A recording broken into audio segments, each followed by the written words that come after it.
The Social Security Administration has announced the cost of living adjustment for 2024, but retirees can expect a much smaller raise in their benefit checks next year. Here with the details, Yahoo Finance's Kerry, Hannon.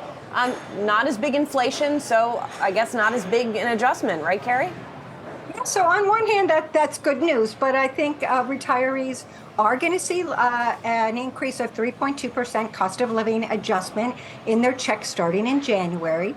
Now, that is, significantly higher in many ways than the 2.6% that they saw, over the past 2 decades. But let's think about last year's was a big whopper. Last year was the biggest in 4 decades. So what we're seeing this year is about half of what retirees got this current year in their Social Security adjustment. Now, the thing is, people may whine about this, like, oh, it's, why is it so much smaller than last year's? But the truth of the matter, as you alluded to, is in fact, it shows that prices are stabilizing. And this is a good thing. It's better to have stable prices than a big cost of living adjustment moving forward. So that's one thing. And really what this comes down to for the average retiree's Social Security monthly check is about a $50 increase, maybe a little over $50, I should say.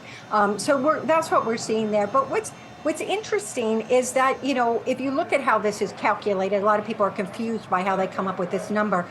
They take the inflation number from the CPI, the Consumer Price Index for urban wage earners, and that's for July, August, and September. They average those together and look at what it was last year at the same time. That's how they come up with the number, and it is a once-a-year adjustment. But the beauty is it does adjust for inflation, and many investments people have do not. So to have an income stream that does adjust for inflation is a good thing. But the thing is, there was a study that came out recently from the Senior Citizens League that said, seniors are still worried. They say that their household expenses are running 10% above what they were last year. So is it enough? Who knows? But it varies across the country.